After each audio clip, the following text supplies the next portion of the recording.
Well, hello and welcome to another King's Daily.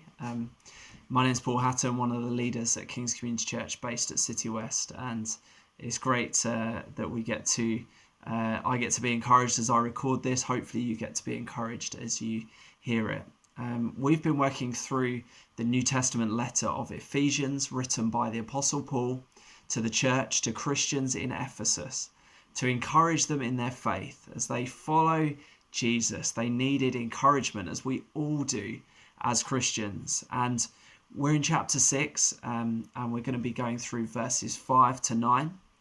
So I'll read it out and we will just let Paul's words encourage us today. So verse 5, slaves, obey your earthly masters with respect and fear and with sincerity of heart, just as you would obey Christ. Obey them not only to win their favour when their eye is on you, but as slaves of Christ, doing the will of God from your heart. Serve wholeheartedly as if you were serving the Lord, not people, because you know that the Lord will reward each one for whatever good they do, whether they are a slave or free. And masters, treat your slaves in the same way. Don't threaten them, since you know that he who is both their master and yours is in heaven, and there is no favoritism with him. We're in the middle of a brief sort of section in Ephesians where Paul is talking to institutions. He's talking to things that are set up in society, and he's bringing in encouragement to Christians, like, this is how you live when you are in this situation. So he's already spoken to children, he's spoken to parents, he's spoken to husbands and wives. These are key structures within our society. Now, back in Roman times, there was a system of slavery where there were slaves and there were masters. And so Paul wants to bring an encouragement to Christians who are either a slave or a master and tell them this is how you are to live now that you are a Christian, now that you follow Jesus, now that your master is Jesus. This is how you are to live. Now, as an aside, I just want to make sure that we don't necessarily pull all of our understanding of slavery within recent times, last few hundred years, and pull that into the biblical context here.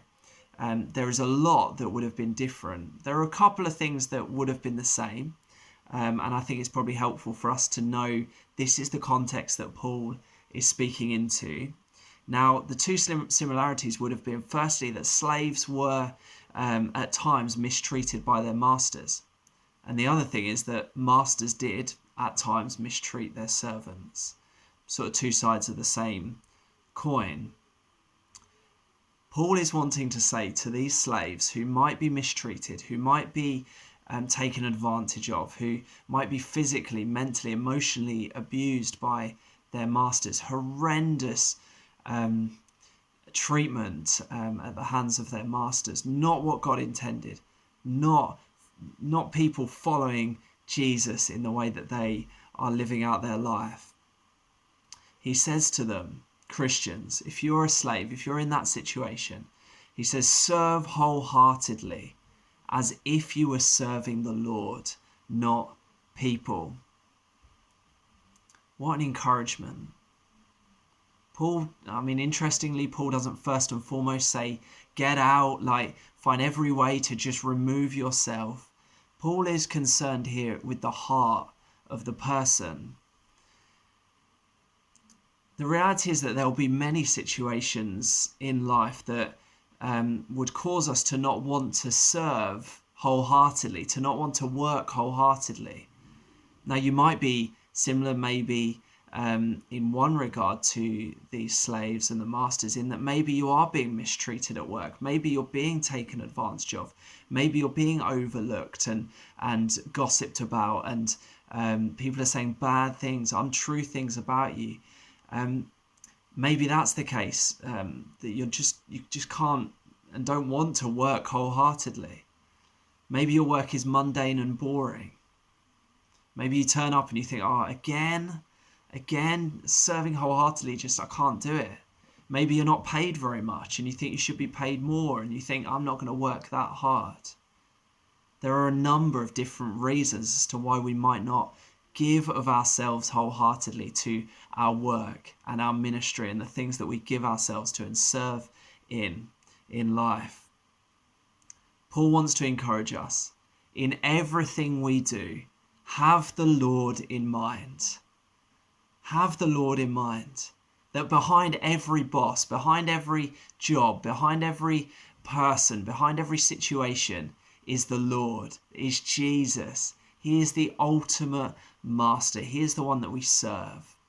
So as you go to work, as you're in your family, as you go through life and you're serving and you're working, have the Lord first and foremost in mind, such that if you are mistreated, such that if work is mundane or boring or whatever, that you know, I'm working for the Lord.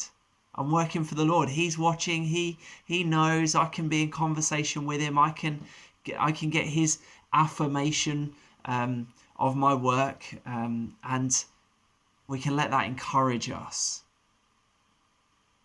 Paul is really saying, live for an audience of one. Don't serve people to gain acceptance. Don't serve people or work to try and impress them. There'll be a point where they let you down if they've not already, whether that be within church, whether that be within the workplace, whether that be within family. Don't work for the acceptance and the affirmation of others. You might get it and that might encourage you, great. But live first and foremost for the affirmation of Jesus, such that if you never get that from somewhere else and you just are mistreated, in whatever way that might be, you know that you still have the affirmation of Jesus, the ultimate master. Live with that overarching melody in your life. I love that sense of God singing over us, that we are sons and daughters of God, that he loves us and cares for us. And as we receive that, that makes a difference in our heart, in our disposition towards others, in our ability to walk through difficult situations, because we've received and are on an ongoing basis are receiving God's love for us. Now, how can we do this? This seems like an uphill challenge. It seems like, Paul, you don't know what I'm going through. You don't know what my boss is like. You don't know this situation at work. I don't. I get that. I don't know. But Paul here encourages us that we can do this first and foremost because the Lord will reward each one for whatever good they do. He will reward you. If you are faithful to the Father, if you live by faith and walk by faith and follow Jesus and give your all to your work, he will reward you. Some of that might be in this life, but boy, it definitely will be in the life to come.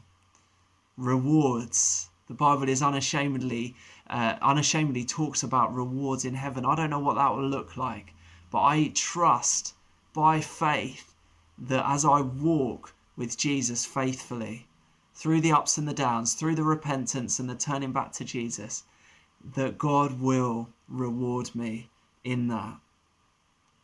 So let's be a people that work faithfully, that live for Jesus, that work for Jesus, and that we wholeheartedly trust that he will reward us.